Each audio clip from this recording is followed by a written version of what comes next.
Welcome back for the second half of action here from Hamer Hall. Once again, it's the Rock and Cal U doing battle. Colin Kirkwood and Noah Mitchell joining you here today.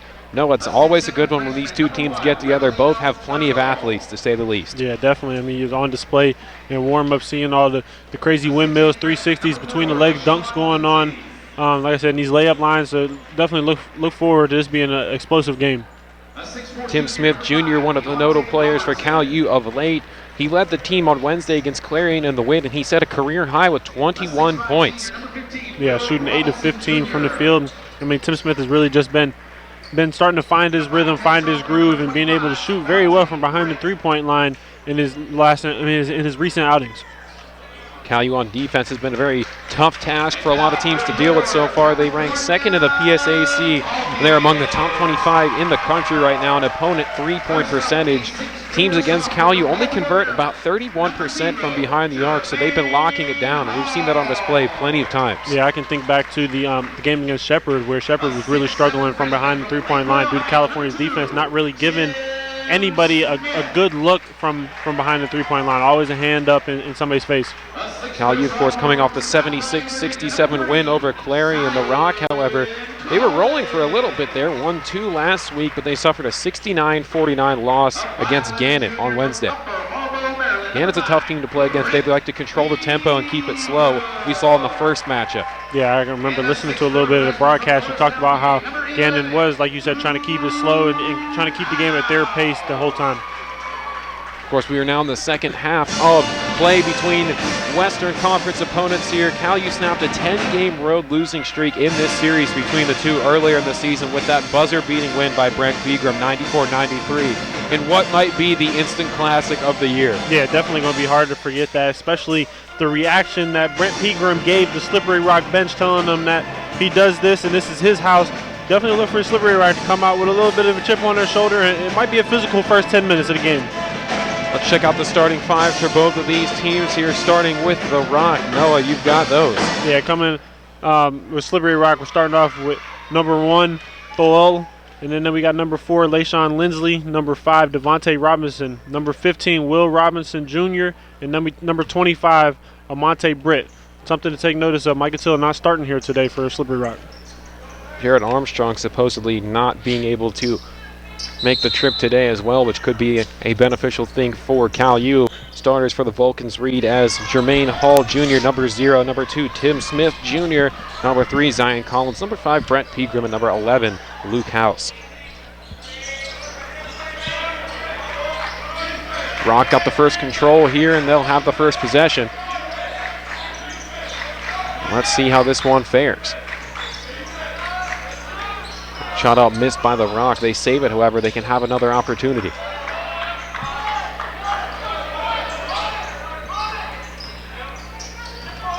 Rock have gotten themselves back to 500 as they are 10-10, 6-8 in the conference. They sit ranked 6th in the West. Cal U 14-6, 10-4. They hold the 3 spot. And I think we all thought it was a matter of time before Slippery Rock started winning games again. Once they were able to get Micah Till back their leading scorer, they were definitely able to string along some wins and get back into the conversation for the PSAC tournament. Well, some tough sledding for them early, like you said, foul called. They were able to weather the storm, get some good players back, and now they're back into the mix for a conference tournament berth. They've got a good berth over Clarion.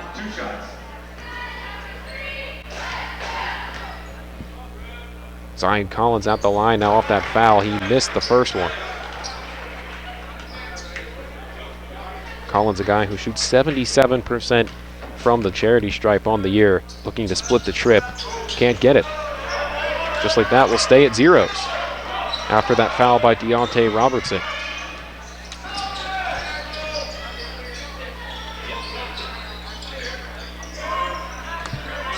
On the close side here for Robinson, he puts a shot up and good. Yeah, great job to utilize that jab step there. Caught Germain Hall a little bit off and was able to create some separation, being able to knock down that mid-range Jimmy. Gets the lid off their basket, 2-0. Here's Luke House able to slide straight through. The foul call. And you can see how well respected Luke House is from behind that 3-point line. Gives a little bit of that pump fake and gets defenders off their feet. gives them alleys to drive into the lane. 2 on the way for Luke House.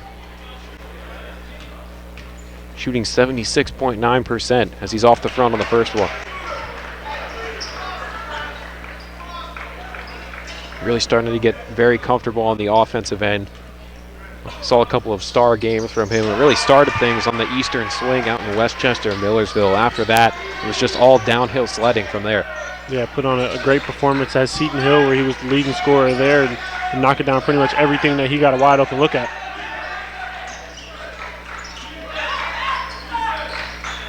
Here's the Rock, and they'll step into a 3-shot off to the side. Another foul call.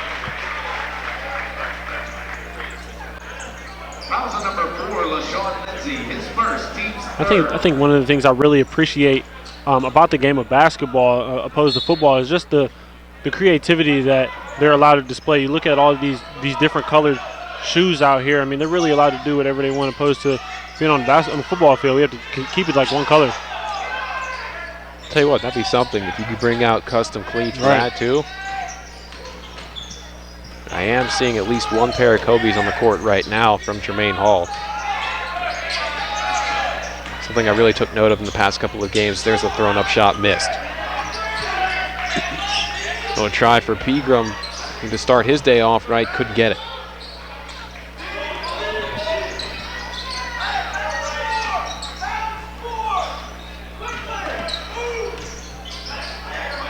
Onto the outside. Very slow game so far. Last time these two teams were facing off, we were high flying by this point. Foul called. Foul number 0, Germain Hall. That's his first. Team first. It'll be the first on Germain Hall and first on the team as well. 2 on the way for Will Robinson. First one is off the front and finds its way through.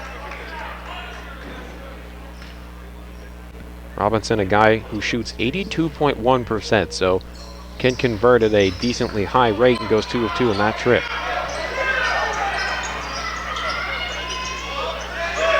Four to 1.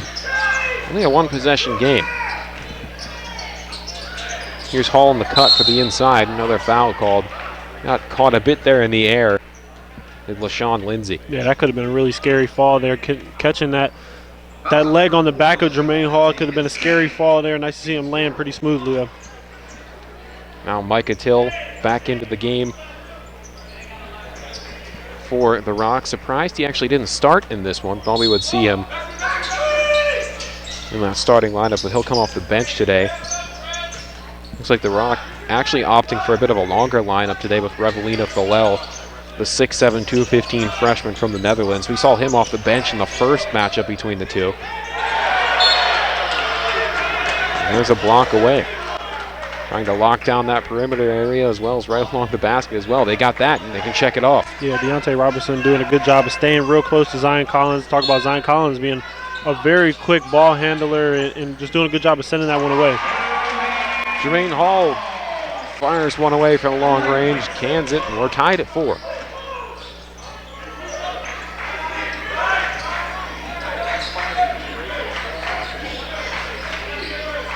Going to work on Smith there. Robinson is. He'll put up a shot. Got it.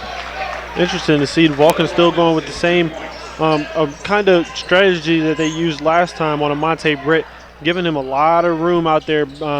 Brent Pegram is, and trying to force him to shoot the ball so Brent can help out on other people. Till ends up with the rebound.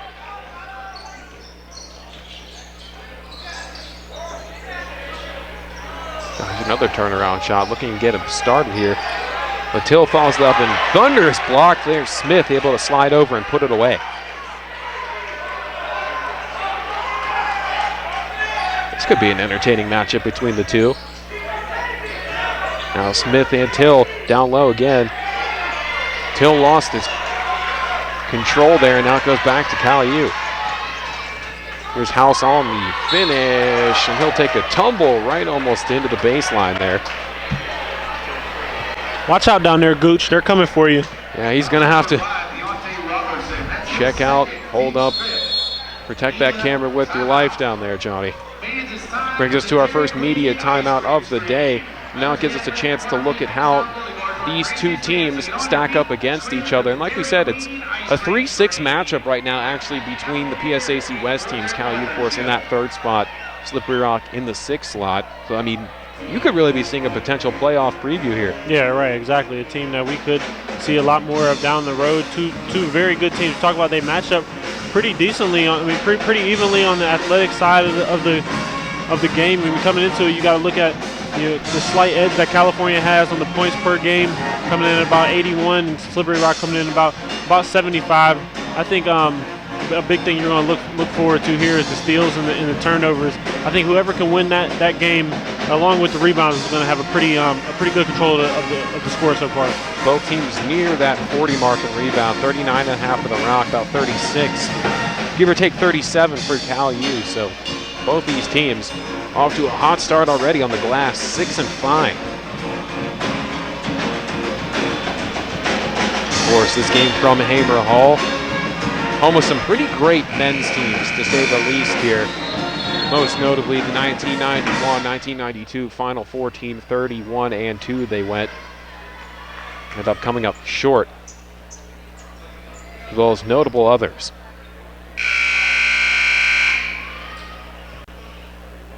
Luke House at the line, 2 shots.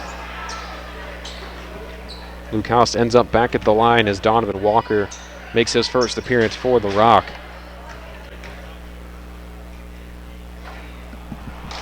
Shot out there for House.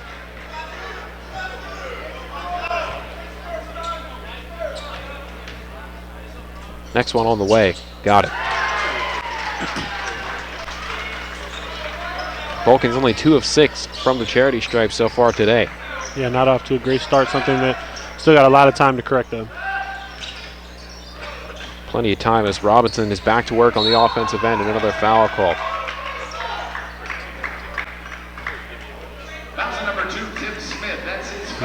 Will Robertson Jr., a very big player out there. Not only talking about a height, I mean, he does come in at 6'5", but the 220 pounds, I mean, just shows all the strength that he has to go along with a ton of quickness out there with the ball.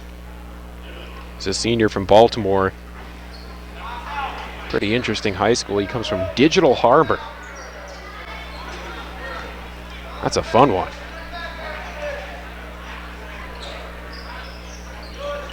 Got it. Off to a great start so far, and by great start, I mean he has all 7 of the points for the Rock.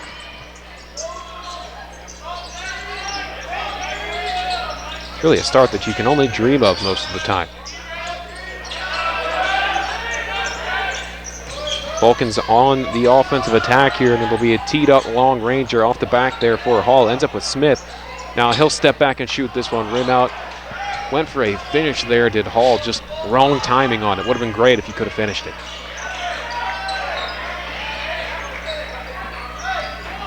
One set to come in for SRU at the next break. Almost lost the dribble there. Walker had to pass out of it. Now back to the outside. 5 to shoot for Slippery Rock. Looking for something now. Walker, jump shot 3. Nothing going. House with the rebound. Kind of see Zion Collins giving him a little bit of room to be able to shoot the 3 too. Slippery Rock's going to have to knock down this 3-point game so that they can get the inside scoring with Mike Till going. Hall on the cut. Up and good.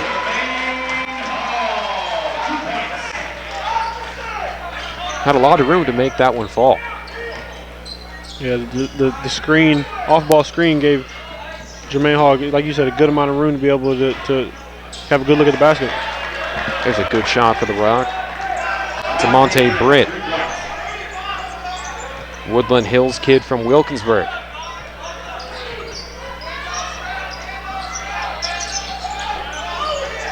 Tried to go on the inside for Smith. That one is tipped away and stolen.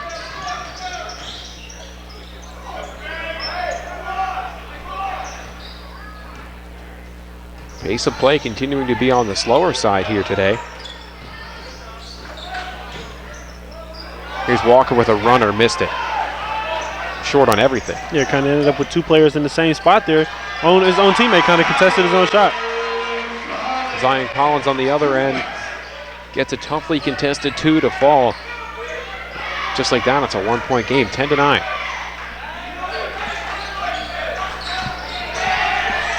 On the outside, that will go back to the Vulcans as it was punched way out of bounds. Phil Alexander, first time on the day for him in. We've also got one checking in for the Rock.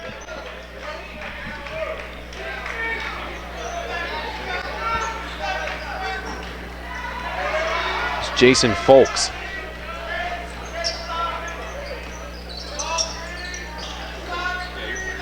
Folks out of Cannon Mac. Only his sophomore year for the Rock. Luke House with a three-pointer. Now he's starting to get going. Shows it off, throws up the three. Off the flare. And once he can get going, it's going to be very tough to stop. So if you're Slippery Rock, you want to try to stay with him as much as possible. Maybe switch those off-ball screens to be able to have a better chance of staying in his face. Vulcans on a 5-0 run so far. Another steal. Here's Alexander running the pace, and now over to Pegram. Pegram just has to finish it off and can on the backhand. 14-10. Yeah, and this play's really starting to come alive here for the Vulcans. And you see Slippery has to take a timeout to try to slow down this momentum. Good use of a timeout by Ian Grady. That brings us to an immediate timeout. We've got a chance, though. Let's chat about the team leaders for both of these sides. We'll kick it off with Cal U. Yeah, looking at Cal U, Brent Pegram, the guy that's been doing the job all season, leading the scoring with 19.6 points per game. And Germain Hall, who's not one of the biggest players on the court, but definitely plays out there like he has the athleticism to play with any big down there, coming in about 7.5 rebounds. And then Pegram leading the way in steals and assists, 5 assists and about 2 steals a game. Now let's jump on over to the Rock and see how they shake down. Yeah, Will Robinson Jr., like I talked about him a little bit earlier, coming in at 6'5", 220 with a lot of strength and quickness. Going to be very tough to stay in front of, coming in about 19 points per game. And then we got Armani Britt coming in with 3.4 assists and a steal and a half a game, with Will Robinson also finishing off things on the rebound side with about 8. So, I mean, that's really huge to see a guy leading your team in points and in rebounds. Vulcans up 14-10 as we get things started here. The 7-0 run for Cal U. Both games we're watching today happen to be on the western side. Of course, IUP and Mercyhurst, 2 top 4 teams going at it in the west, looking for seeding. Lakers trying to get some more ground here. So they're starting to tread water. Gannon right behind them. Lakers 9-5 in the conference. Gannon 8-6. It's Crimson Hawks and the Lakers from Mercyhurst and UPJ, the next team that Cal U will face on Wednesday on the road at Gannon. So we could have a new 4th team potentially by the time action is done today.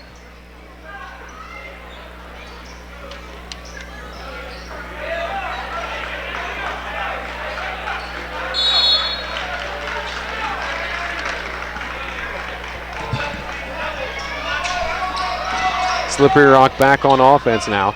Another long shot, bounce around, can't finish it. And he's taking some highly contested shots here. I mean, Vulcan's doing a good job of keeping a hand in his face.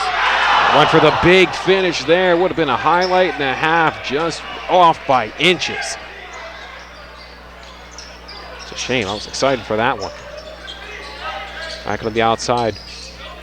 Hall showing a lot of bounce today. Couldn't finish that one. Batted over. Someone trying to chase it down off the foot of Collins. Ends up with the rock. Yeah, I really like to see Zion Collins be a little bit more aggressive there. Go after that ball.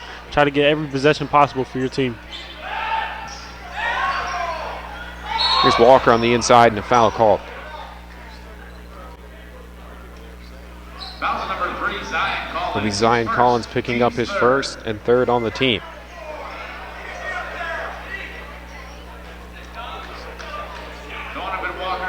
We'll send Donovan Walker to shoot a pair. 79% on the year for him. Walker's first off the front. Couldn't quite get the rest of the spin. One on the way for Slippery Rock, and it's Will Bounds, number 24. 6'7", 210 out of Gainesville, Virginia. It's a team that loves to bring the height. Yeah, I mean, they say bigger is better. You can't teach the size. You can coach everything else, though.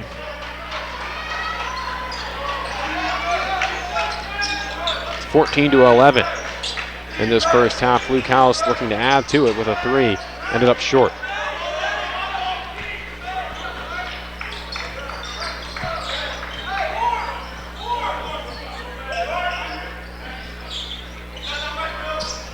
Britt onto the outside. Back with bounds, and now towards the inside they go. Robinson with 10 to shoot onto the outside. They'll set up a long-range shot. Wide right on that. Didn't quite come out of Falk's hand as great as he anticipated.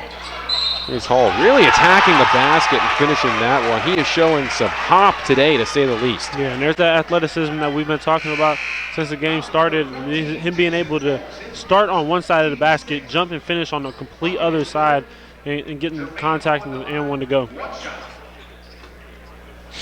One on the way for Hall.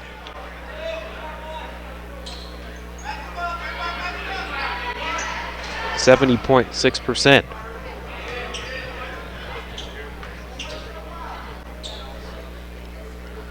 We'll see what this one has in store for him, getting his day off on the right foot.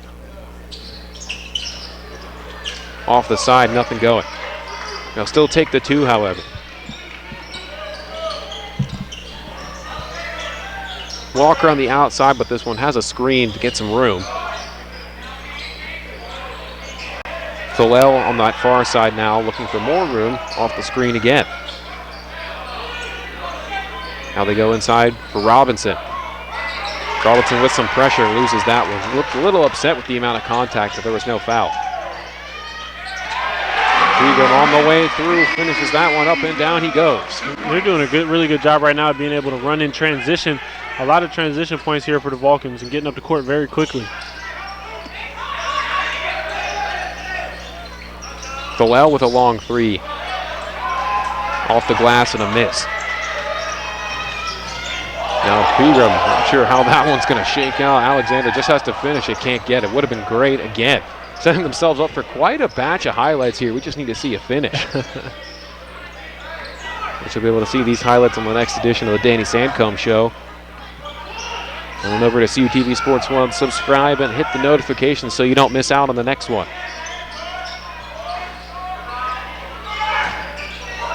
Nothing going, out of bounds it went, and it'll go right back to Cal U. The Rock pretty upset about this one.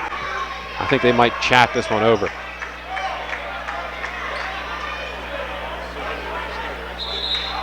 Now we'll stay with the Rock.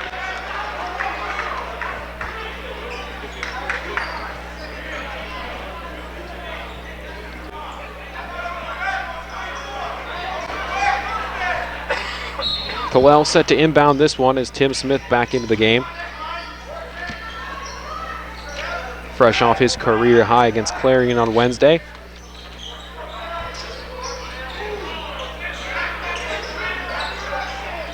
Always amazes me is there's a shot thrown up off the back. Rock rebound, now they can try again. Straight onto the inside. Short shot. Tied up here, jump ball. Arrow reading the Rock. Slippery Rock's guards are going to have to find some success from shooting behind the three-point line if they want to be able to open up players like Will Robinson and Micah Till to be able to score down low. If they can't get their outside game going, they're really going to struggle. Arrow now switched over to Cal U. Mind you, but just talking about Tim Smith, it always amazes me the fact that he was a point guard in high school. Now he's playing down in the block so well. It's a great mesh of skills to bring to the table. Alexander on the hop, skip, and a jump inside, put it away. Yeah, that was a really good move there to be able to, like you said, hop through the defense and still be able to find his way to get the ball up and off that backboard. 20-11, well executed lead so far. Travel called on the Rock, ball back to the Vulcans. Micah Till back on the court for SRU. Slippery Rock really struggling right now to be able to get any shot attempts up. We've seen a travel there on that possession and a bunch of misses.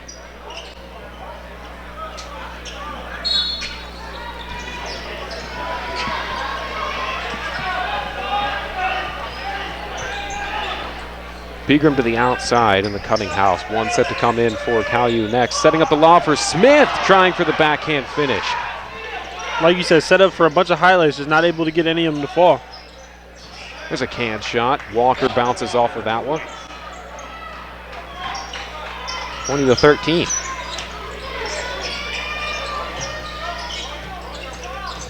Luke House on the near side. Now back out to Collins. Here's Collins going right pass. Finish it and give him a chance for one more. How did Zion Collins manage to get that ball to fall over that rim on that play?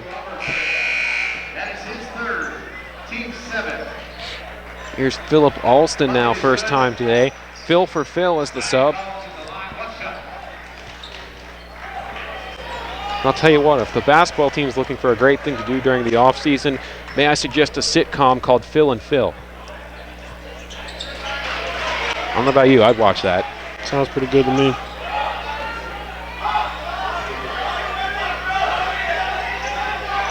Walker back up to the outside. Now here's Till. He draws 2, now 3. Throws it up and a foul called.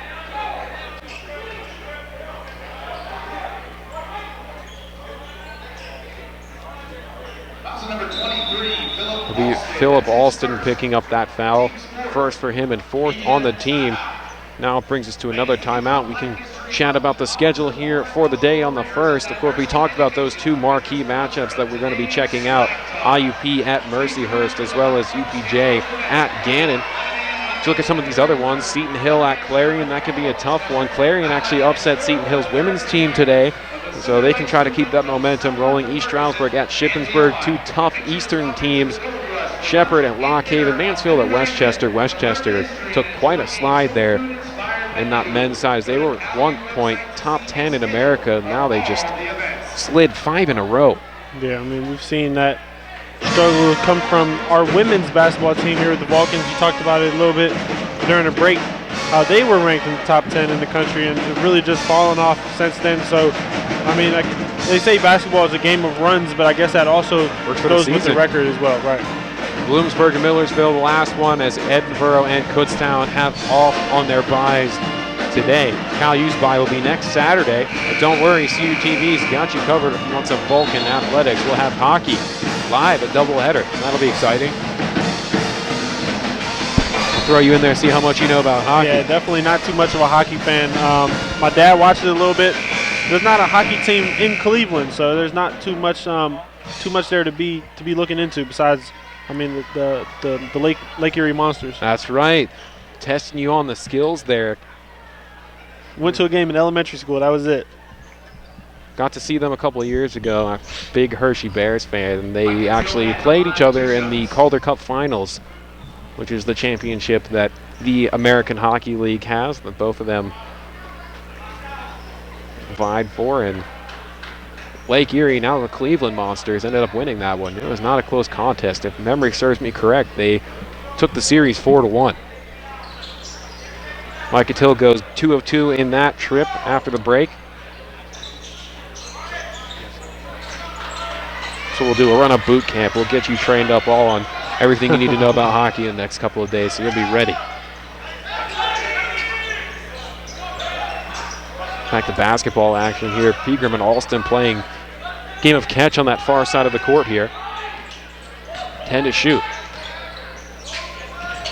Here's Smith, able to get some separation. Got a good shot. Not only able to create some separation, but standing at 6'7" with that length that he has is very tough to contest his jump shot. Walker straight up through. Alston bodied him up on the defensive side. Couldn't quite get a hand on it there. Collins on the rebound, so it ends up back with Walker. Till on the hesitation carry straight through, puts the roll up. And just like that, they'll call the foul. That's a tough man to try to take a charge from. I mean, not coming up with it there, ended up being a blocking foul, but that's a whole lot of man coming at you. 6'7", 250, I don't exactly recommend trying to take a charge on that. He makes good on the extra. Tyler Berry, first time today he steps on the court for Cal U.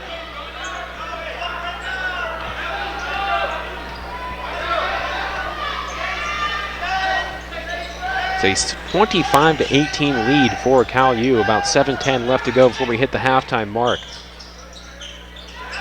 On the outside for Luke House, and now Pegram up top once again. Folks has been locked in pretty tight on Pegram so far today. Haven't heard too much from him. House's three, nothing going.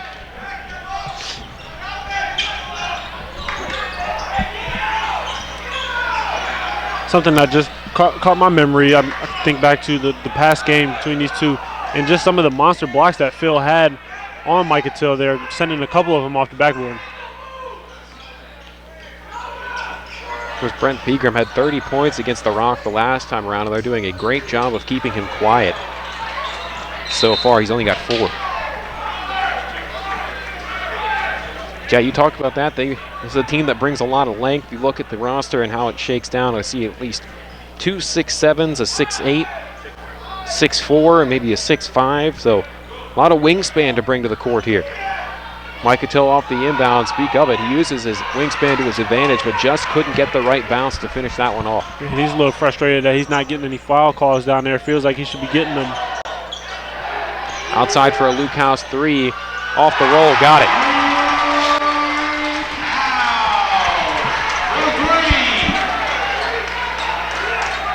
Crowd is very packed full today.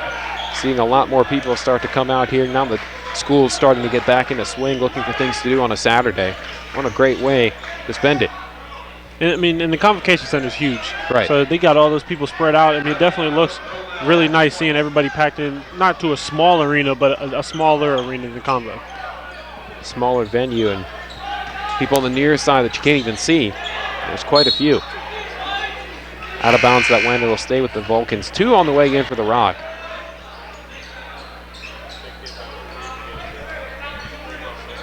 One of them being Robinson and the other in Britt.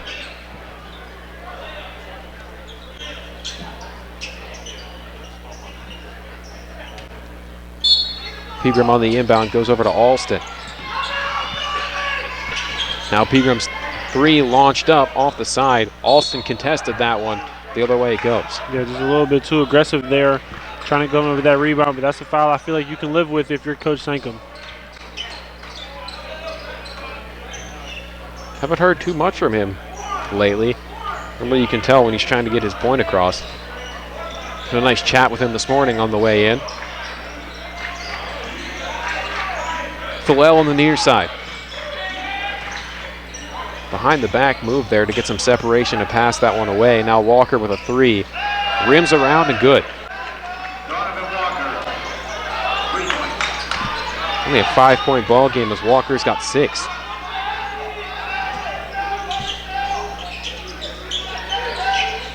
Smith to the cut. House back out. There he just couldn't look it in the whole way and turns it over. Yeah, took his eye off the ball, was looking to go for that next pass before he could come up with that catch.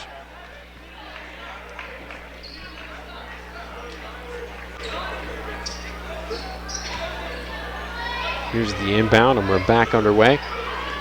4 minutes and some change left before we hit the half mark.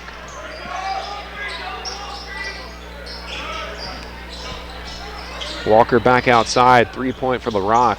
Nothing going. Smith with the rebound. To feed that inside, punch that high, and heads up once again. The Gooch, got to watch out. I'll tell you what, he might not have the hands that Carl Childs had on Wednesday, but he's still doing a pretty good job down there. In case you weren't watching on Wednesday, Carl Childs down on camera 3. He caught a full court pass one-handed and didn't even drop the camera. Wow, that's an athlete right there. He's an athlete, he's a mathlete, he can do it all. Phil Alston on the cut, finishes that one. Tough defense again. They're really doing a great job as the Rock contesting down low. It's just how you doing one step better, putting them away. Yeah, good defense is better offense for the Vulcans. Vulcans 48% from the field. There's the Rock with 2 on the opposite end. Britt once again. He's got 5. Just 2 off the lead. Pegram back outside. House on the rotation. Foul called.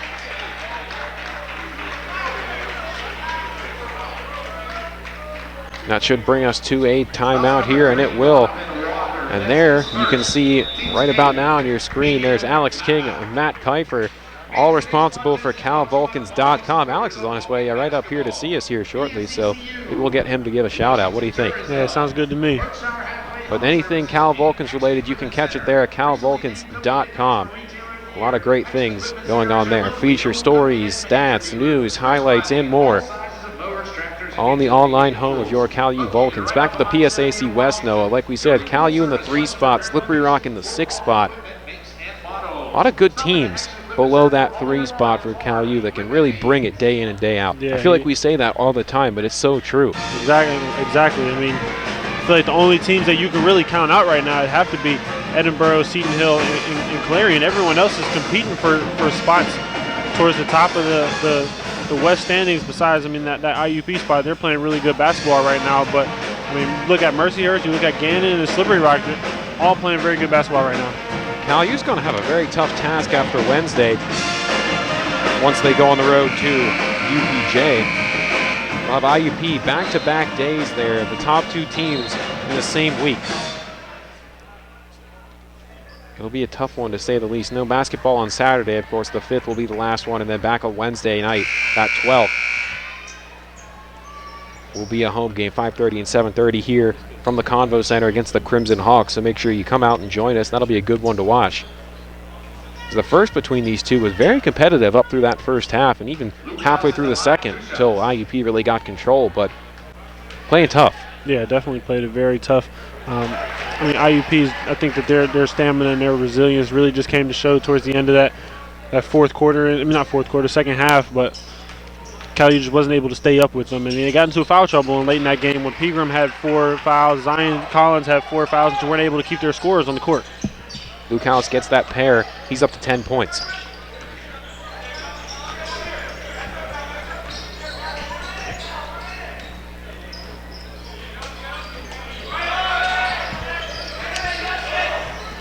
Onto that far side now. Here's Thalel challenging Alexander. Good defense from Phil Alexander to keep him from finding his way inside. Britt with a clean shot. Britt has had his struggles from behind the three-point line, but doing a really good job when he can get inside there and catch and being able to set up in rhythm in that mid-range game. He's been pretty deadly so far. It's 3 of 6 from the field.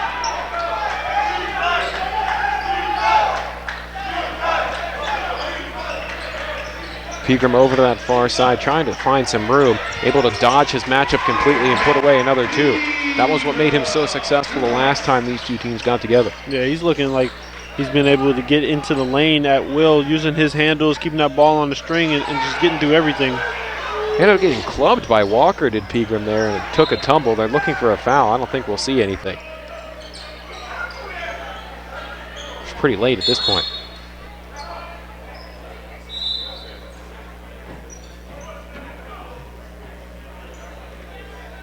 And I believe we're going to see Coach Ncaa get teed up for that.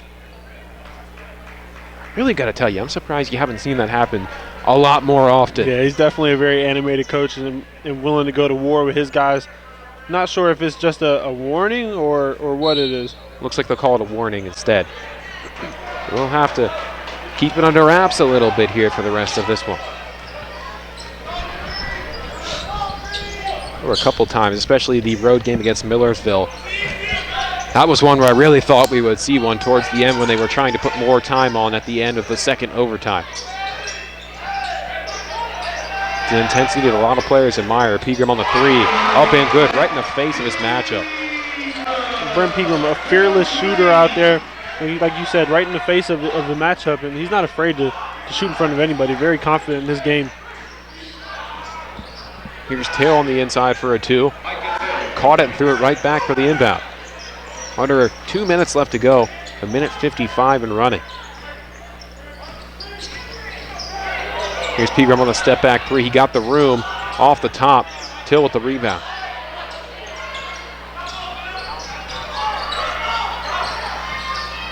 Back onto the outside. Walker took a tumble and a half there. It sounded like a loud one. Looking for a foul. Nothing going now. Pegram contested over top of his matchup again.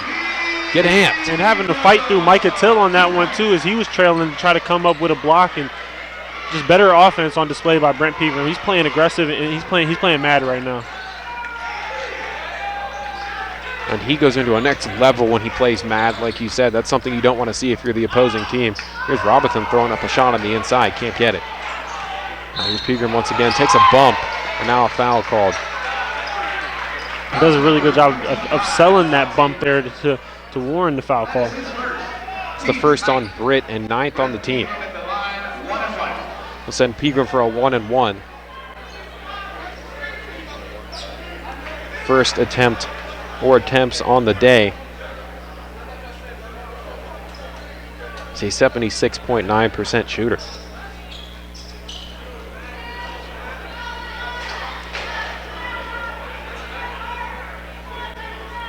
Looks like one set to come in for Cal U. And they'll let him in quickly. It's Alston.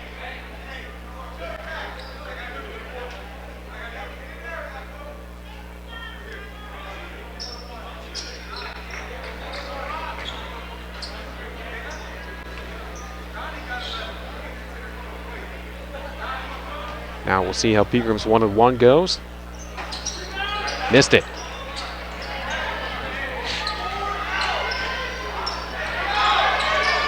It's a 10-point ball game after that miss.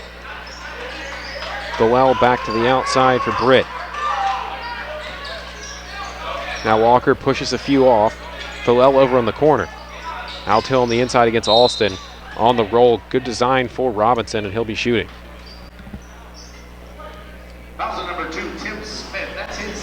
Tim Smith picking up number 2 and 6th on the team. Will Robinson at the line, 2 shots. Robinson 3 of 4 on the day. He's tied with 2 others for the team lead, 7 points so far. He's got 5 rebounds as well.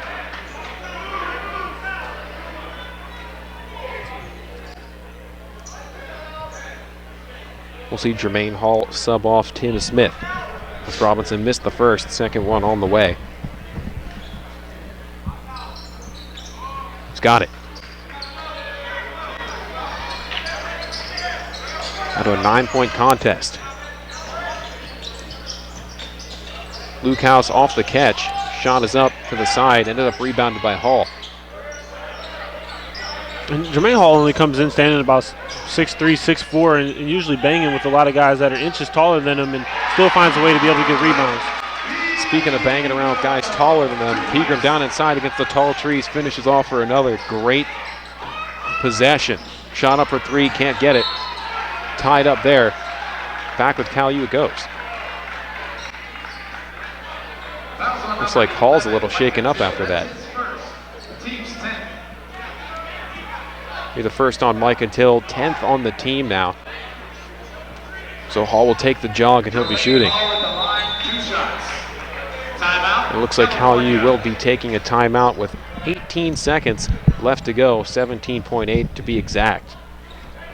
A 30-second timeout. It's been a great half so far, though. Like we said, we've seen a lot of big highlight reel plays, just can't get them to finish. Yeah, and to the end of the first half, you started to see those highlight reel plays being finished. There are a couple great passes by Brent Pegram there to kick out on a dribble drive, and now him being able to finish over much bigger defenders on the inside, being able to knock down some threes, and just Germain Hall showing the resiliency down there, fighting with the guys that are a lot bigger than him and still getting it to go.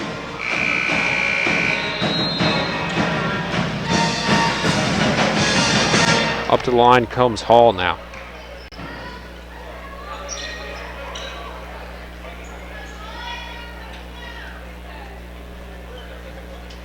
Germain Hall at the line, 2 shots.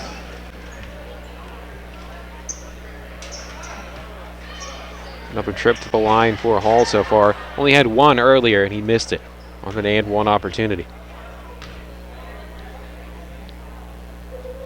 Makes good on the first, however. Was co-athlete of the week last week for the PSAC.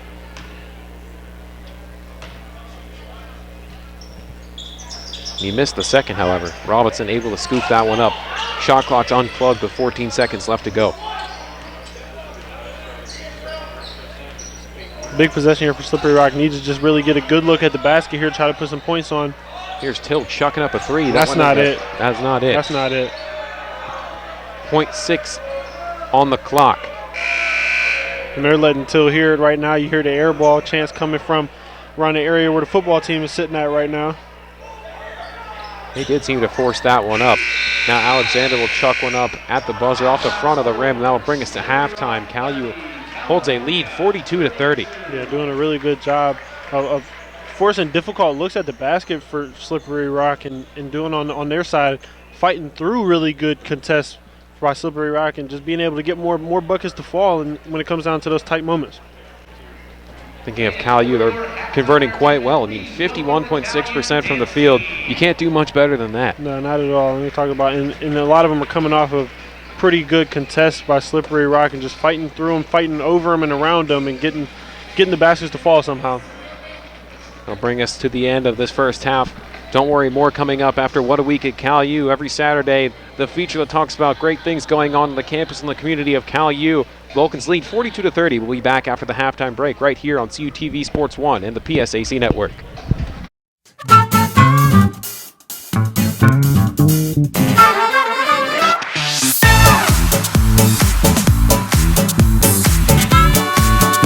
Hello everybody and welcome to this week's edition of What a Week here at Cal U, where we will once again be covering everything important in the campus and the community of Cal U. Starting off here today, Cal U honored the memory of Dr. Martin Luther King Jr. with its annual Day of Service on Tuesday, January 28th of 2020. Here's the story created by Cal Times video journalist Caitlin Collins. Hi, my name is McKenna Ferris, and we are doing the MLK Day of Service. Today's event is really to honor Dr. Martin Luther King Jr. And all he did for the world, honestly. So right now we're working with a little over 10, 15 nonprofits doing various activities to show that we're giving back to our community the same way he gave back to the world, really. Tried to get them to be different for everybody so everyone can find something fun to do.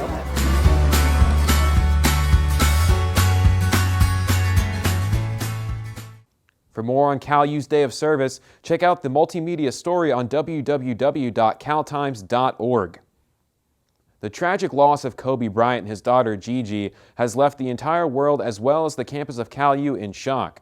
This inspired Trevin Catellis and Carl Childs to step out on campus and ask students what their best memories of the late Lakers superstar are. Let's check it out now.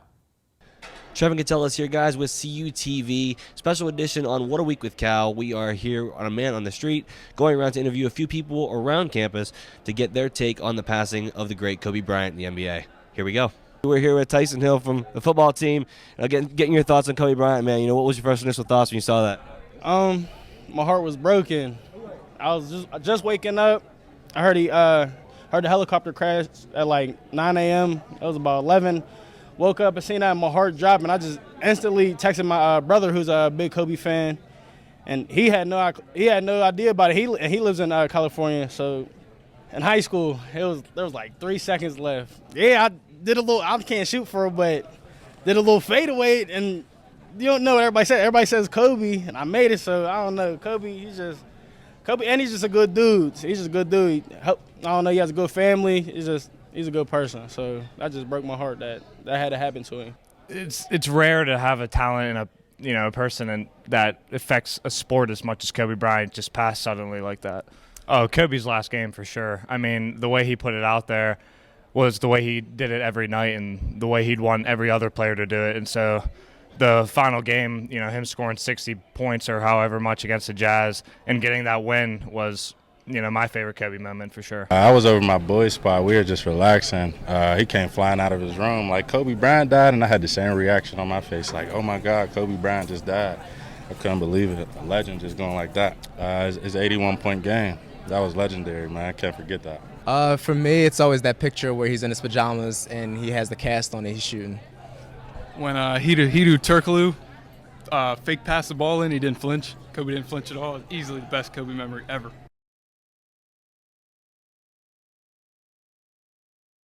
The entire Cal U campus and community sends its condolences to the Bryant family during these tough times.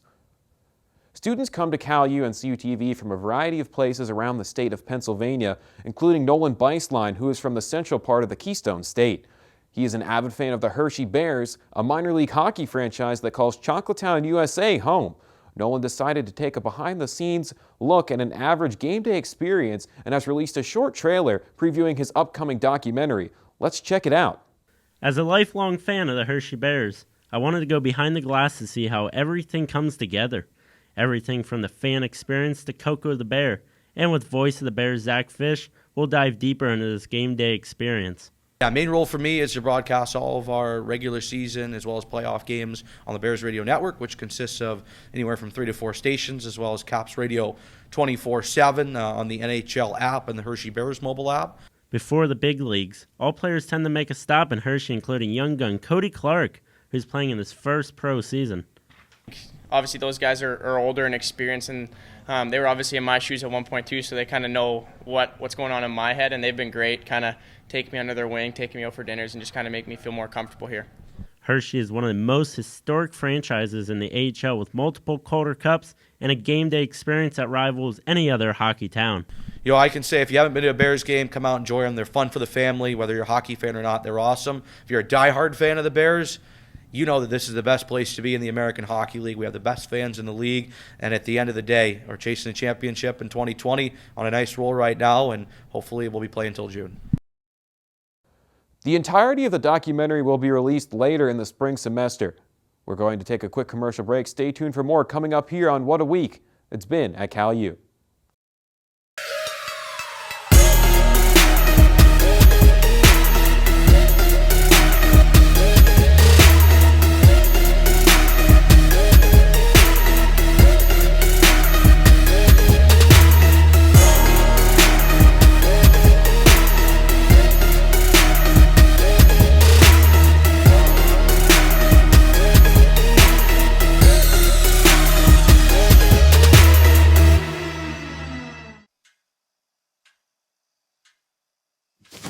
Awkward.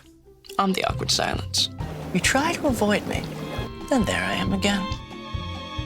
But an awkward silence can be a great thing. Like Kelly here is about to demonstrate. You haven't really been yourself lately. Are you okay? Find out how you can help a friend with their mental health at seizetheawkward.org. Have you seen the new Cal U Vulcan logo around? Have you wondered where to get gear featuring it? Then go to calvulcans.com and click shop. Log on and browse a full selection of men's shirts, women's shirts, pullovers, hoodies, and more. All items feature customization with the new Cal U Vulcan logo and wordmark. The site also features a full selection of hats, tailgating items, and accessories. Don't be the last person to sport new Cal U Vulcan gear. Go to calvulcans.com today. Pride and passion drives the Pennsylvania State Athletic Conference. From 55 NCAA championship teams, 294 individual national champs, and counting. Who's next? Make the PSAC yours. PSAC Proud is winning in athletics and in the classroom. Over 3,100 PSAC student athletes are honored as scholar athletes. It's a perfect mix of athletics and academics. It's time to make the PSAC yours. Be sure to check out Knives Out in the Vulcan Theater from Saturday, February 1st through February 4th. Let's check out a trailer of this cool-looking film.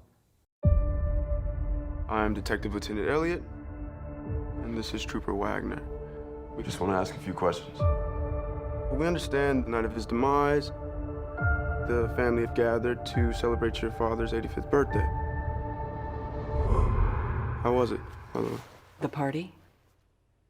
Pre my dad's death? Oh, it was great.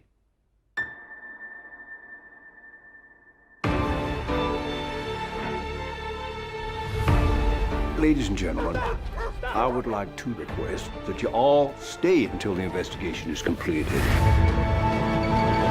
What? Can we ask why? Has something changed? No. No, it hasn't changed, or no, we can't ask. I'm gonna live till I die. You think one of his family killed him? Is that what you're suggesting? You all love twisting the knife into one another. Up your ass. Oh, very nice. Matter of fact, Oh my God. eat shit. How's that? Eat shit, eat shit, eat shit. Smug smile. Definitely eat shit. Gonna dance, gonna fly. I'll take a chance. Right high. For my numbers up, I'm gonna fill my cup. I'm gonna live. You know something. Spill it. I suspect foul play. And I have eliminated no suspects. I'm gonna live.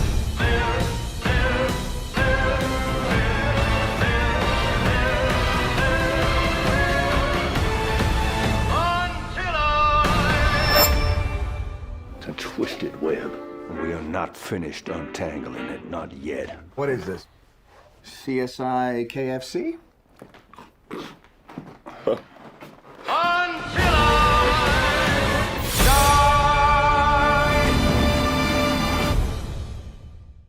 CUTV fans, get ready for the return of forechecking with new host Trevin Catellis this upcoming Thursday on CUTV.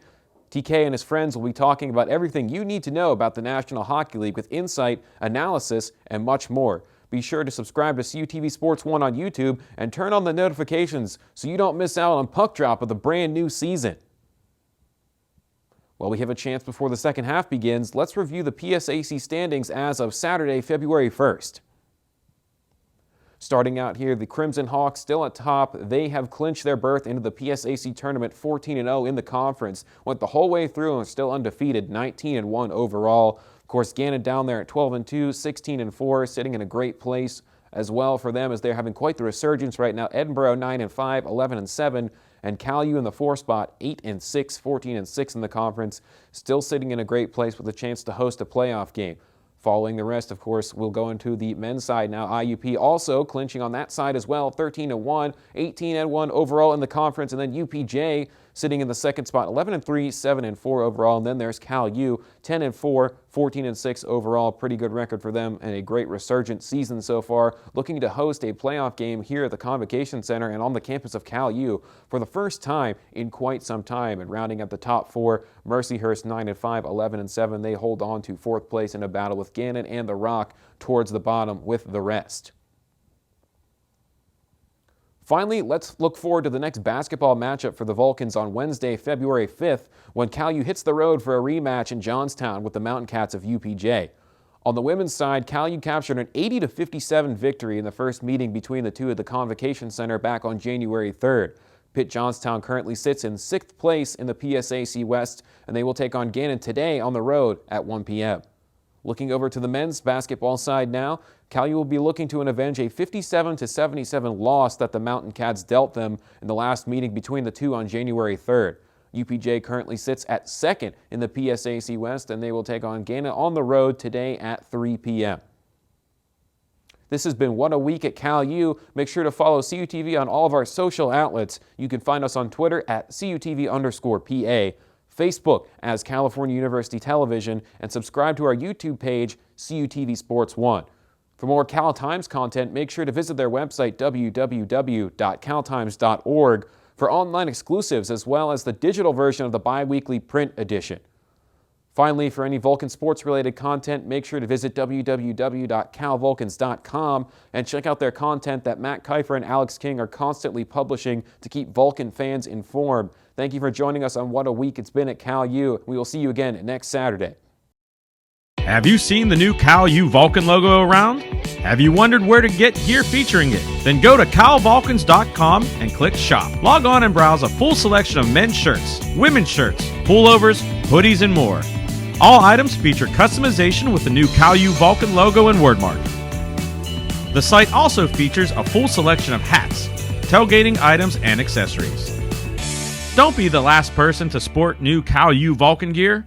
Go to calvulcans.com today. Pride and passion drives the Pennsylvania State Athletic Conference. From 55 Ncaa championship teams, 294 individual national champs, and counting. Who's next? Make the PSAC yours. PSAC Proud is winning in athletics and in the classroom. Over 3,100 PSAC student athletes are honored as scholar athletes. It's a perfect mix of athletics and academics.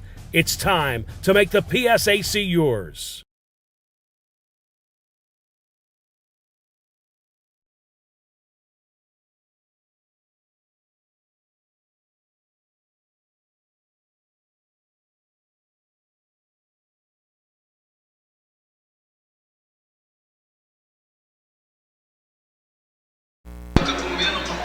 Hello everybody, welcome back to the second half of action here, looking at some of the notable halftime stats.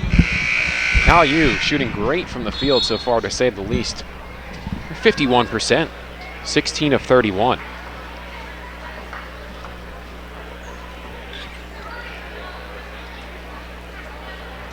Rebounds been pretty even as well, 20 for Cal U, 21 for the Rock, and it's a close game, only 12 points.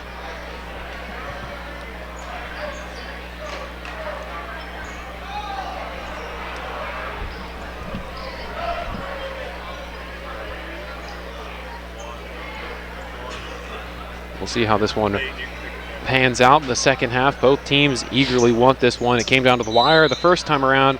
Well, let's see how this one shakes out. Robinson in control. Now to the inside for Hallel. Hallel bodying up House. Ends up in the hands of Smith.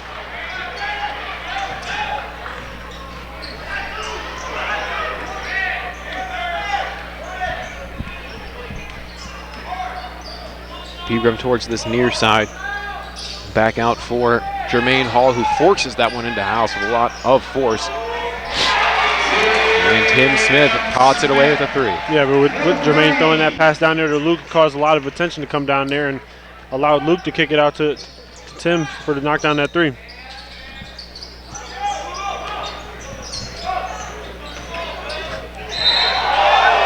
Foul call here.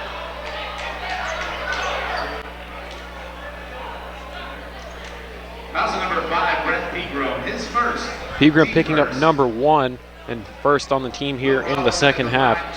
Robinson will be back to the line. 4 of 6 on the day so far, and leading the team with 8 points. He started off and had the first 7 in a row for the team. Yeah, and Vulcans did a really good job of getting him under control after that hot, like you talked about, 7-point start, and haven't heard his name too much since then. Gets himself back onto the card with 2 from the line. He's up to 10 now. 45-32.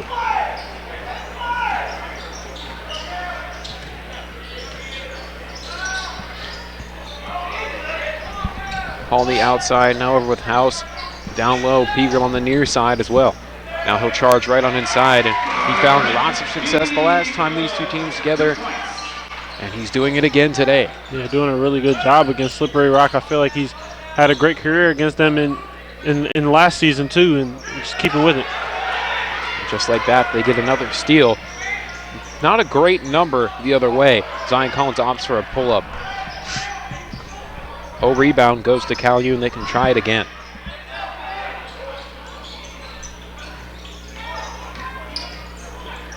Shot up good. And that's a great part of Germain Hall's game. If he can hit that at a consistent number, just being able that mid-range off the dribble and pull up, shooting that's a good shot for him. Hall's got 10. Hallel bodying up House to the inside. He ends up falling back up and getting a shot again for another try, and that one ends up being good.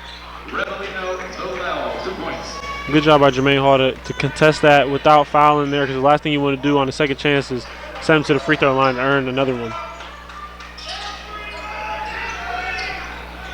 Zion Collins waits for Hall to come off the roll and put up a 3 and cans it. And he's shooting the ball. The past 2 times you've seen him come rolling off there, catching and stepping into it, knocking down 2 of his last 2 shots.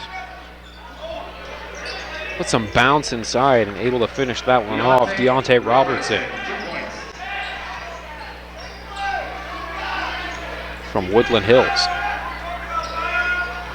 52-36. Vulcans 5 of their last 6 good from the field. It's starting off the second half right.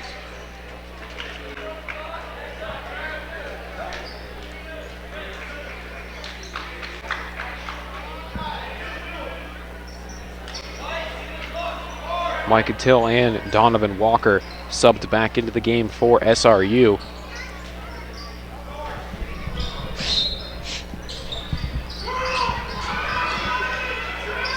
Now Zion Collins rolls off to Tim Smith, 10 to shoot. Tim Smith slipped on his way inside, threw it up, almost hit it. Yeah, just had to try to throw that one up to avoid that travel violation, at least give him a chance at the rim. Blown dead here, shot does not count. Zion Collins picking up number 3, second on the team here in this second half.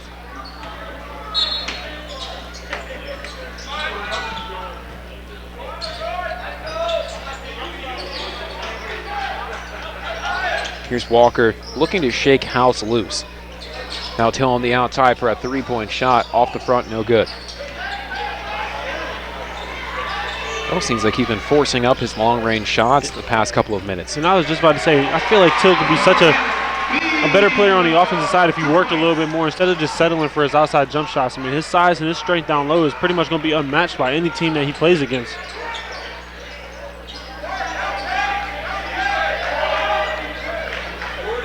It's a three-point up, rims off the front. There's Till back on the offensive end, throwing it up, looking for the spin, so he'll settle for 2 rather than 3. And I think the next part there for him is he has to jump into contact and stop trying to fade away from stuff. Mike Till at the line, 2 shots. 2 on the way for Till. He's made all 3 he's taken so far. Tack on another. Of course, did not play the first half of the season, down to his last semester of eligibility. He's using it here.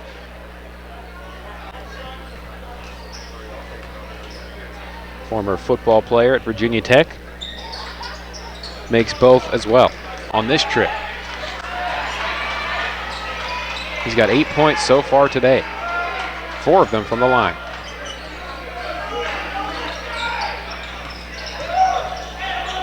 Pegram bodied up on the inside, forced it out of bounds, but it will stay with Cal U in this possession.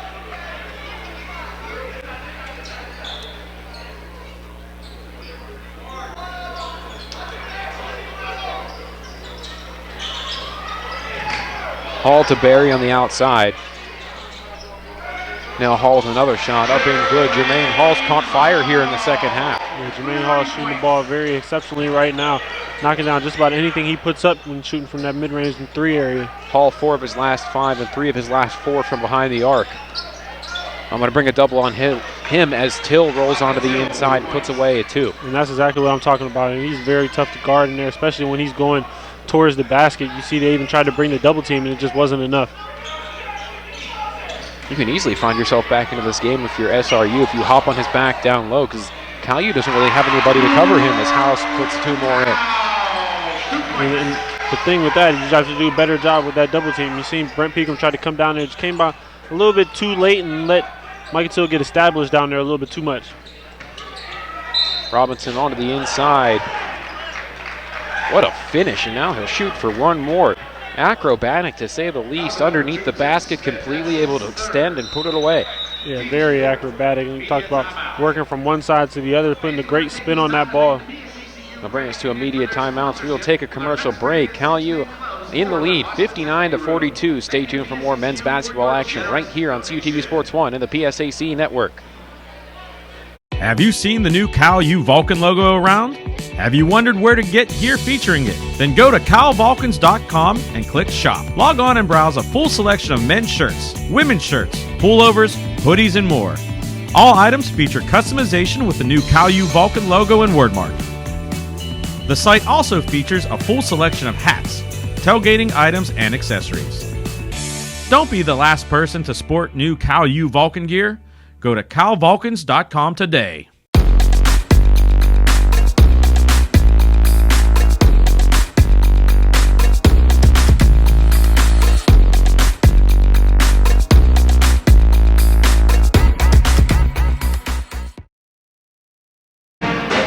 Welcome back to Hamer Hall, the campus of Cal U.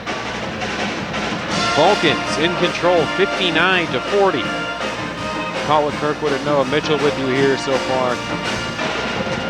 One of a few good matchups around the league. IUP in trouble right now at Mercyhurst, trailing 54-40. Crimson Hawks might be upset here on the road up in Erie County today. One of the other great matchups going on, of course, Cal U on the road to face UPJ on Wednesday, and they're also in trouble as well. Same place, Erie County, Gannon 40. UPJ 38.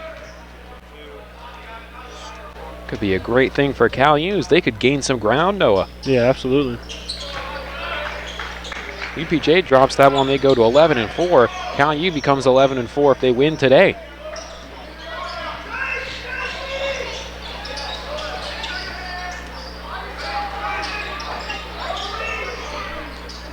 Pegram with a 3-shot, tip back, nothing going. Had by Alexander for a second. House ends up with this one now. House throws up the lob, couldn't finish it. Would have been an exciting one. But was able to get the foul though, so he sent it to the free throw line for 2 free throws. Once again, just looking for one. Germain Hall at the line, 2 shots. 2 on the way for Germain Hall. 1 of 3 on the day. Give it to him. Now he's 2 and 4. Looks like Hallel will check back into the ball game for SRU. Hallel out of the Netherlands for SRU. Hometown of Almere. Hall missed the second.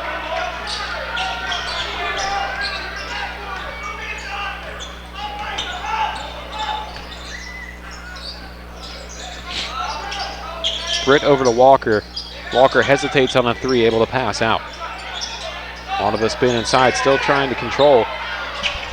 That's handles and a half there as Britt is able to save that possession for Walker to shoot a 3 and finish it off. Walker, 3 points.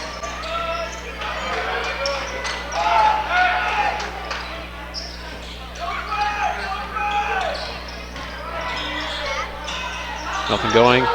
Here's Barry bodied up on the inside. He'll be fouled and a chance for him on the way. Yeah, great job by Barry to go up strong after coming down with that offensive rebound, jumping right into Ncaa, causing him to foul. Tyler Barry at the line, 2 shots. Tyler Barry on the way for 2. Barry shooting 50% on the year.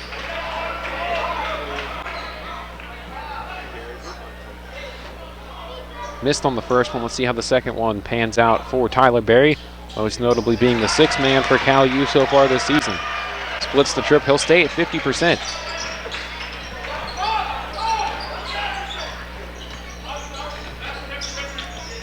Hallel goes to the inside on Till, and that's a mismatch, and you might want to bring an extra on that as he goes right over top of Hall. Yeah, I think you got to bring it as the ball's coming into the post. You can't wait till he's already established and has time to catch the ball and set up. He's got too good a footwork to come in late. Vulcan's on the outside for another Hall 3, and he continues to scorch the court today. Hall's got 20. And I feel like he caught that 20 very quickly too, and just strung along a bunch of makes in a row. Shooting a high percentage from the field, 70%. He's 7 of 10.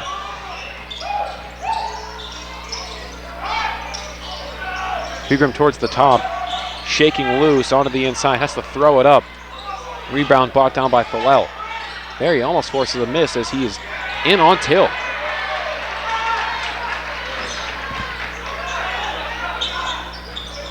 Here's Walker, put up against Barry, an offensive foul. I don't think he could decide what he wanted to go with there. It looks like he was going for a 360 layup. That's what I thought. Passed it straight back out. It'll be the second on Walker and 3rd on the team.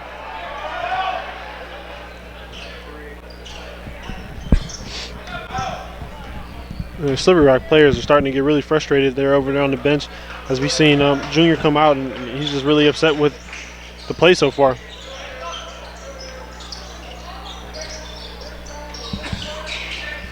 Hall tees up another long ranger. Got it. Wow. He just cannot miss today.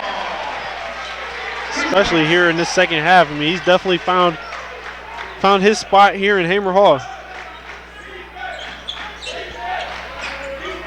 First time he's played in here, and he wants to make a memory out of it, to say the least. Another miss by SRU. Here comes Cal. Outside for Pegram. Over to Hall. Bench wants him to shoot again. He'll go for a 2 instead of a 3. That one's short, but it will stay with the Vulcans as it bounces off the shoulder of a Rock player.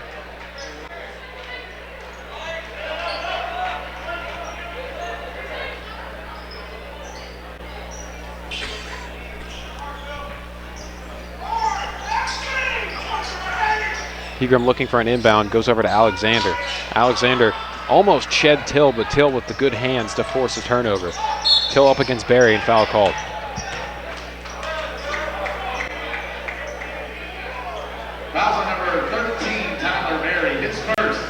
Barry picks up his first and the 5th on the team. And it'll bring us to another media timeout. Noah, let's talk about some of the matchups going on around the PSAC today. I mean, we talked about some that are mainly of note so far. Of course, IUP taking on Mercyhurst, and the Lakers all over the Crimson Hawks, 56-44. Yeah, 7 minutes left to go in that game. IUP's gonna have to do something really quick if they want to be able to get back into that game. Running out of time here, only 7 minutes left for them. And over on the opposite end, UPJ in trouble against Gannon as well, 47-38. And that game was just a 2-point game. Last time we had checked on it, Gannon did a good job of extending on that lead, now of course at 9. Of course, some of the others, Seton Hill at Clarion, the 2 tied for 8, so the tie between them will be broken today. We'll check in and see who is fighting to find their way out of the bottom of the conference. But other than that, of course, we've got Bloomsburg at Millersville, East Stroudsburg at Shippensburg, Manfield at Westchester, and Shepherd at Lock Haven, with Kutztown and Edinburgh getting off days today. Checking in on Clarion, hosting Seton Hill from the newly renovated Tippin Gymnasium. We'll take the trip in a few weeks there. It's a close one, is what you would expect. Scrappy, 44-42, Clarion on top.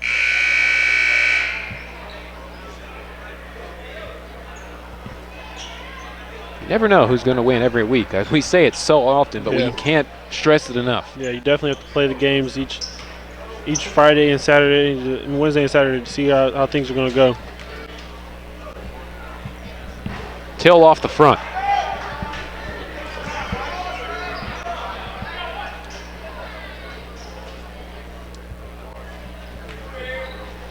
Second on the way for him.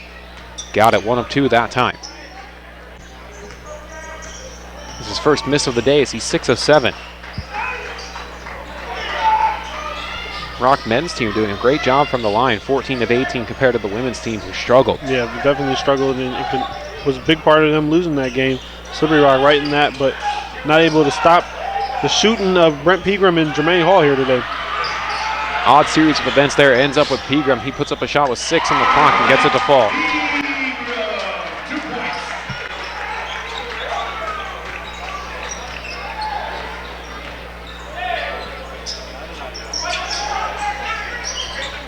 Rock starting to get buried here and looking for options. Till against Hall. Still not a great matchup ideally, onto the outside. 3-point shot up off the side of the backboard.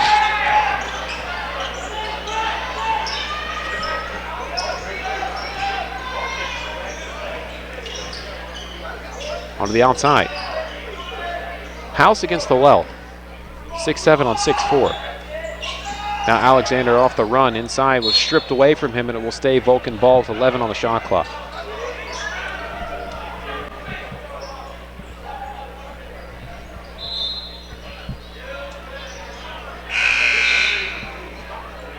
One on the way for the Rock now. It's LaShawn Lindsay, as well as Zion Collins for Tyler Berry. I feel like we haven't said Zion's name a lot here today, but I mean, as long as you're getting the win, I don't think that you got much to complain about. Yeah, it definitely doesn't matter to him as Luke House fires away with another 3. House has 15. You know, it's really crazy to look back at this Vulcan team last year and the struggles that they had with the lack of depth, and it caused a lot of stamina. And this is just a very good team so far. Offense foul called on Hallel. You know what they say, pressure creates diamonds. And I think we're starting to see that pan out in front of us in year number 2. Yeah, absolutely. I mean, there was so much pressure put on Brent Pegram, Zion Collins, and Germain Hall to step up and produce a lot last year, as most of them were freshmen, and Brent was a sophomore at the time. And I mean, they've really just grown into really, really good basketball players. Those that may have been skipping games in the past on the men's side of doubleheaders, I think you want to stay planted in your seat from now on, and in the future as well. Here's Alexander with a long 2 off the side. Walker with the board.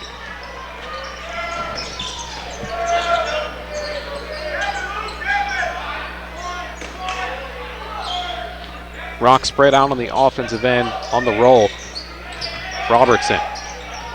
Almost stolen away by Collins. Would have had to break the whole way for the jam. The angle came off awkwardly.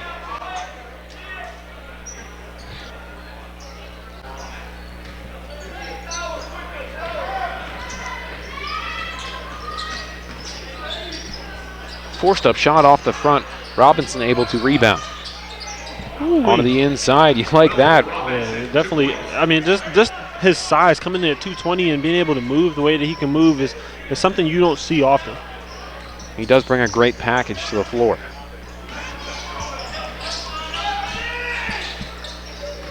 There's Hall creating separation for himself inside to Alexander. Off the hop, got it.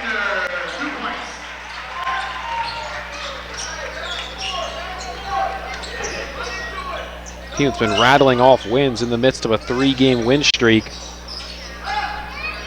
Looking to add another one today. Yeah, and talking about that, what we were just talking about, the lack of depth that they had, I mean, really caused these guys to bond together and cause this chemistry that we see on a night-in, night-out basis where they just know where somebody's going to be at every moment.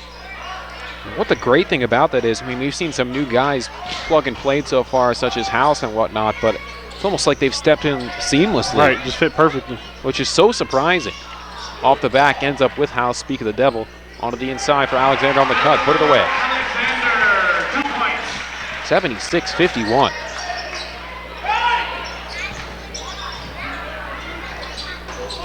One would think of the position after the bad luck to really start the season as Hall is laid out.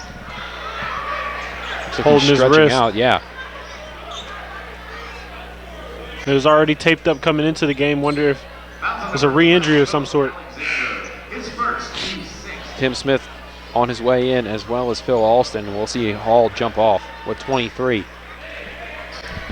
And I would wisely probably keep him out for the rest of this one to get prepared for Wednesday. He's had a great game, of course, 23 points, 8 of 14 from the field, 5 of 7 from behind the arc, 6 rebounds as well. Yeah, I mean, he's playing a great game so far. Talk about that matchup on Wednesday. Definitely going to need him there.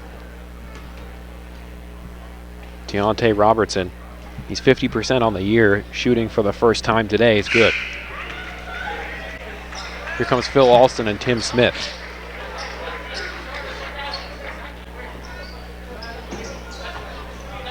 And for a while, we talked about it towards the beginning of the season, Noah, with Cal U dropping those 2 early ones against Bowie State and Charleston in close fashion, both of those games by 3 points in buzzer-beating plays and whatnot. You can only imagine, take those 2 off the board, and they're in an even better position than they are now. Yeah, I mean, hard to say. Just coming up with those 2 wins would show a lot on the record. They're good teams. Right. Playing them tough is going to benefit as that's a travel one. We'll go back to SRU. And at that time, Westchester, of course, being ranked and nearly winning on that buzzer beater full court from Collins. This team's a couple bounces away, dare I say, from only being a 1-loss team, maybe 2. But either way, we're happy enough to have a 14-6 team, to say the least.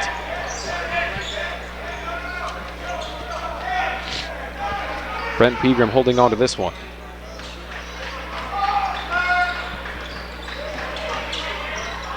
Now deep inside, that one's lost. Alston fighting underneath, puts it away. Yeah, he's such a gritty player down there. I mean, he's putting everything on the line to try to get every extra possession and going for every rebound and just doing what he has to do for the team, the little things. It's a high shot, a foul called. We're talking about having 14 wins for Cal U. The last time they had 14 wins was the 2014-15 season, so it's been a while. Yeah, I mean, Coach Latham has come in and done a great job with the program in only his 2nd year. We're just to another media timeout, so we'll go ahead and jump aside. Vulcans well in control of this one. Stay tuned for more basketball on the way on CUTV Sports 1 and the PSAC Network.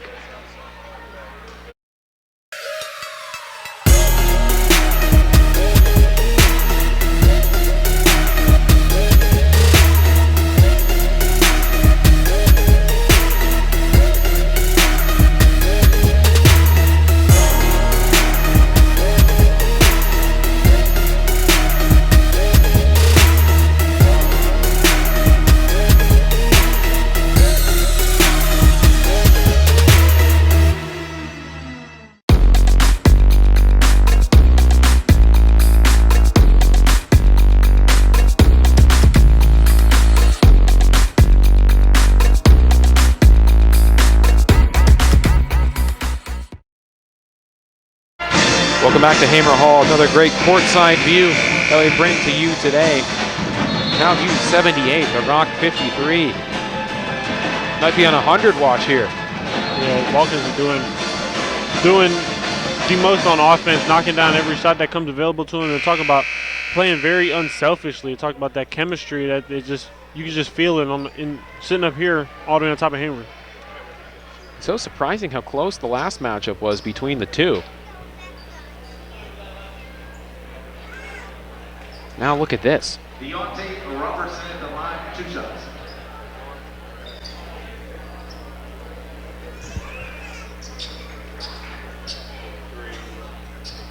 Lee Robertson at the line. He's 2 of 2 on the day. Let's see if he can keep perfect. He cannot. We'll see what comes out of the next. Don't forget the next broadcast for Vulcan Hoops will be Wednesday from UPJ, 5:30 and 7:30 on the trip out to Johnstown. Be a very light crew, so we do anticipate having a video stream for you. If not, join us on the Vulcan Sports Radio Network.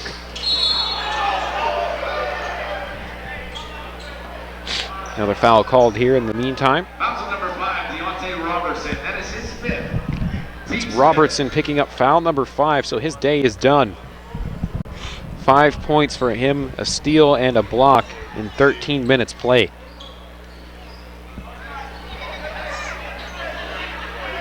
Really the only member in foul trouble. Yeah, and coming into this game, I definitely didn't expect it to be a 20-point lead for the Vulcans after finished on just a buzzer beater last time. There's Tim Smith on the putback throw down. Now we're starting to get alive here on the highlight side of things. Seems like every game now Tim Smith is having at least one dunk. He's playing very great basketball. Out of bounds it goes. We'll stay with Cal U. Like we said, just coming off a career high against Clarion on Wednesday. Tim Smith is really starting to hit his stride. 21 points for him against the Golden Eagles. He's also converting 51% from the floor as a starter. As a freshman. As a freshman, right. Here's Alston on Till. They're able to strip him, go back out to the Hallel.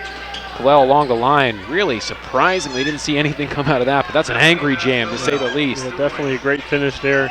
Like I said, surprised, like you said, surprised it didn't warrant that offensive foul. He dropped that shoulder. 80-56.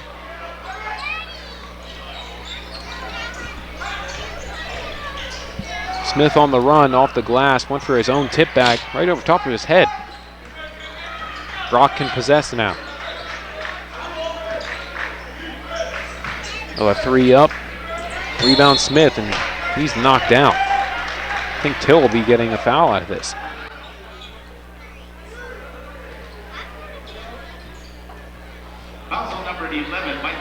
He will. It'll be number 3 on Micah Till, and 6th on the team.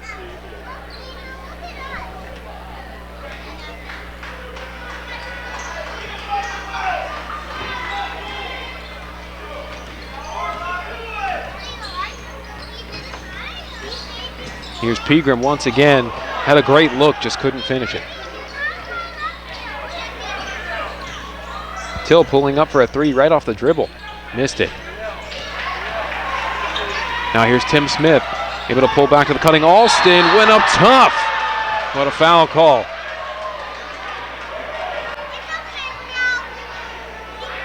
That one would have been straight up disrespectful. Yeah, but when you see Till coming up with the hard foul, coming right over to pick him back up and make sure he was all right.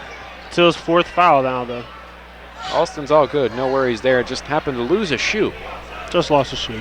Lace him up. Philip Alston at the line, 2 shots. 2 on the way for Alston. Only 30.8% on the year. He's only taken 13. Missed off the back.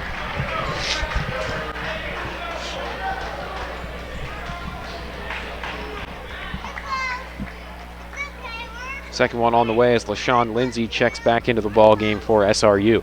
Till onto the bench now. That one's out.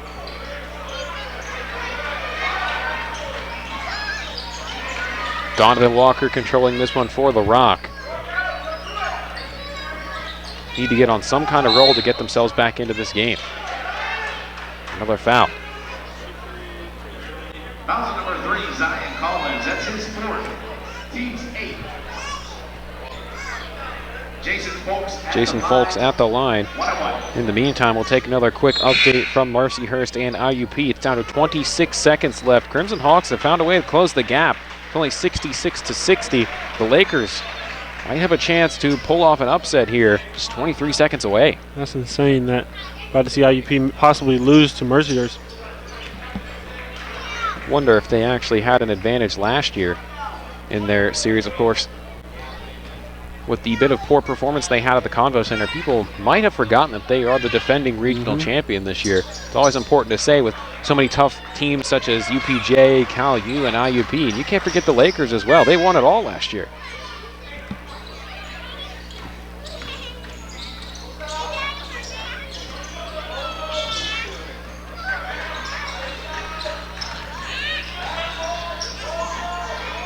There's Tim Smith, 3 more.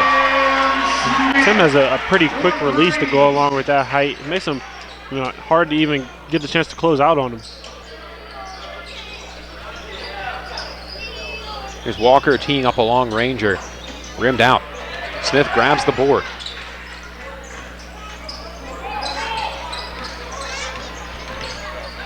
To the outside for Alston. Alston able to hop through off the glass. Count it.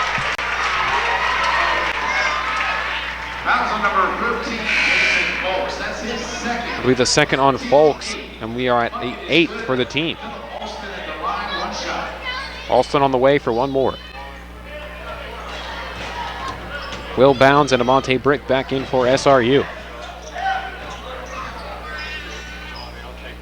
85-58, looking to add 1 more here. Got it. Everything looking dialed in today. Yeah, that's exactly. Read my mind. The Vulcans just clicking on every aspect of the game. Very tough to defend if they can continue to play like this. And if you end up coasting into next week on a big victory such as this, that puts you in a great scenario heading into UPJ on Wednesday. And if the Vulcans can roll like this, like you talked about in the UPJ, but even into IUP, I think they're going to be able to compete against them. I mean, very, very tough. Well, I often thought that the matchup first time against UPJ from the Convo Center, everyone was coming off that holiday break. So if you think about it, UPJ actually ended up playing games in Puerto Rico at that point in time as part of one of the classics they attended. Cal U not so much. They had last played against Shippensburg, so really they were coming off a bit cooler, you could say. So maybe that had something to do with it. I know a lot of people don't like to say that. Of course, the 21st game against Millersville actually was the last one where they picked up that double overtime win, but that's quite a bit of time from the 21st all the way to January 3rd to not play. Compared to UPJ, like we said, who had a bit of workout for them.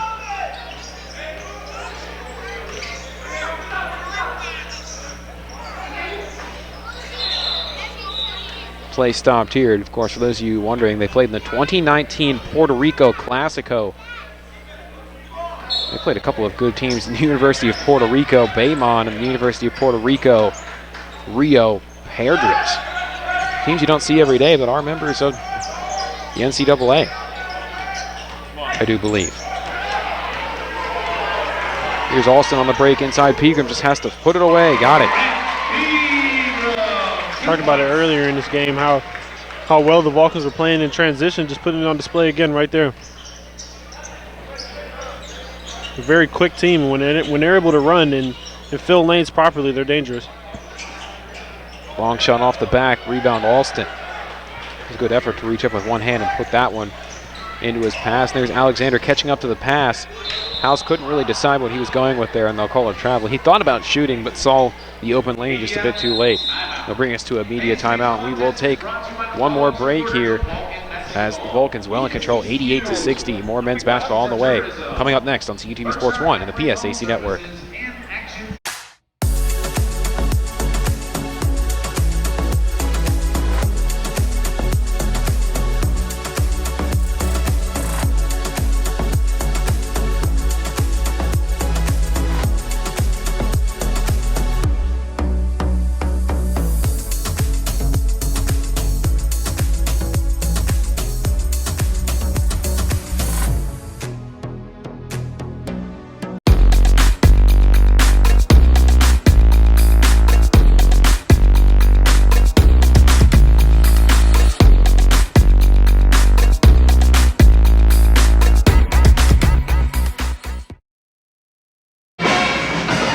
Welcome back to Hamer Hall on the campus of Cal U. It's final. Mercyhurst 68, the Crimson Hawks 62. Lakers take down the Giant. IUP now 18-2, 13-2 in the conference. Gannon on the verge of getting an upset as well. They're up 58-52 on UPJ with 1:37 left to go in the second half of that. Upset Saturday. Yeah, no, definitely not anything we'd expect to see here. I definitely didn't expect the Vulcans to come up with almost a 30-point victory either. One could say upset Saturday has not paid a visit to Cal U today. Off the front, chase it down. Second chance on the way for the Rock, nothing going. Thought they saved it, but it will go back to Cal U. Just waiting on UPJ to pull off their upset. It's close. 1:22 left to go.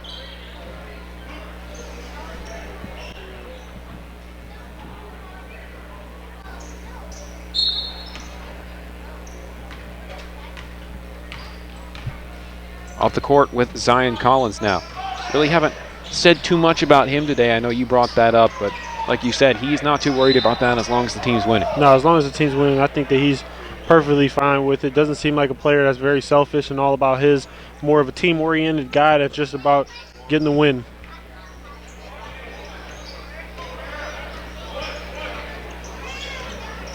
They're well on the way. 88-60. Another shot up. That one was good. Able to shake some room loose for Britt. He's got 9.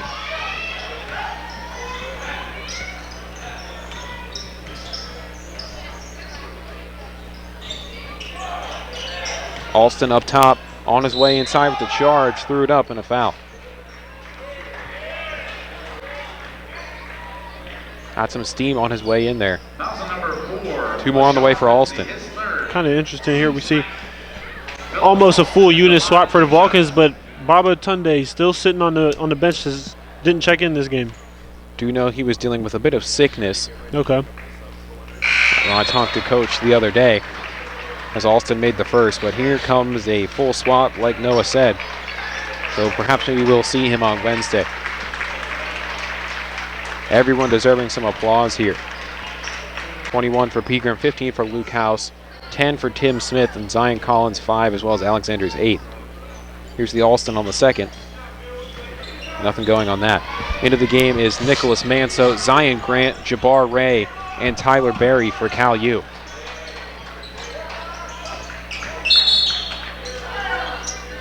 Play stopped here. I love the coaching style of Coach Sankum. I mean, he puts the bench unit in the game and still coaching them as hard as he's coaching the starters. You see him getting on 15 for that foul there, and he's really just not going to take anything less than their best. Excellence. Right. Yeah. That's all you can ask for. That's all you should want as a player, too. Great mindset. I always feel like mentality's half the battle. Yeah. 2 minutes and some change left before this one's all wrapped up. It's Manso in control of this one towards the far side. Pass off. Grant took a bit of a bump there. Inside he goes. Nothing going. Now almost stolen there by Alston in a foul call.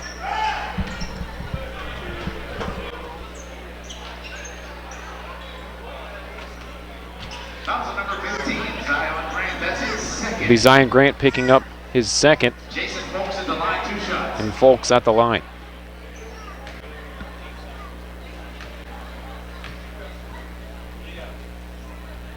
Folks first, good. Second on the way. Keeping a close eye on Gannon as well.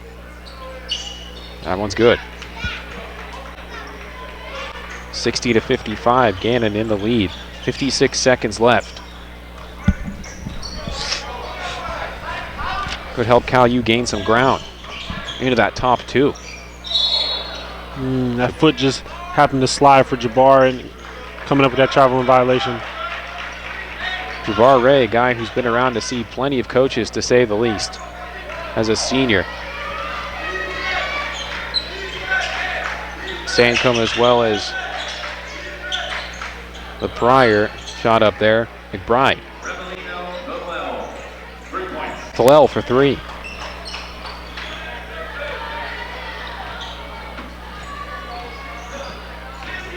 Manso. Over to the top. Now Ray shooting a 3 off. Chase it down. Manso again. Here's Alston on the spin. Look at that. Alston got a second chance up off the glass. Yes, sirree. Count it.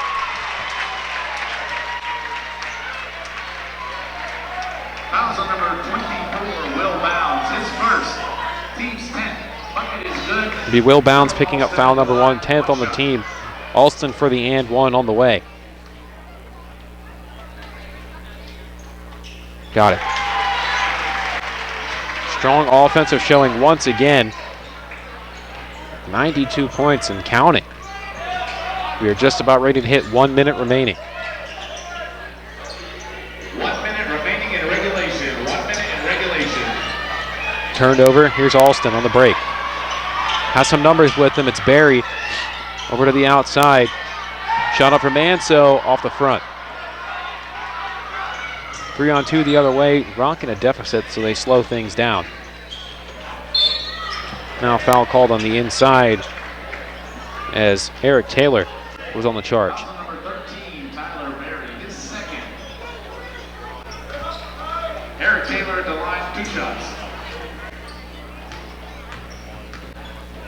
Of course, no, this is not former football Eric Taylor that used to attend Cal U. This is a different Eric Taylor.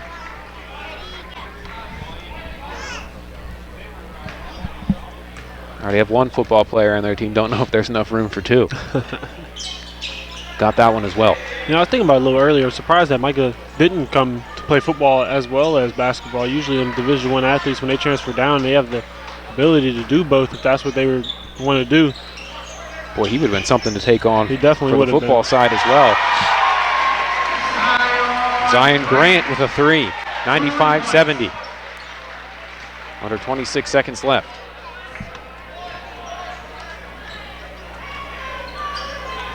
Taylor over to the outside. Folks with a shot. Rebound Alston. Here's Alston pushing the pace. Over to Jabbar Ray in the corner. He tees up a 3. Got it. Jabbar Ray, the senior, with a 3. 98-70.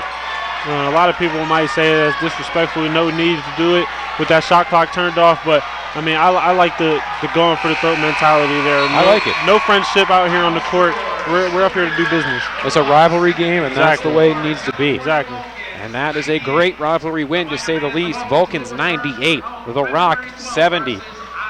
I believe they are definitely tuned up for Wednesday, to say the least. Yeah, I think Vulcans are rolling and playing really good basketball right now, and going to be a good game on Wednesday.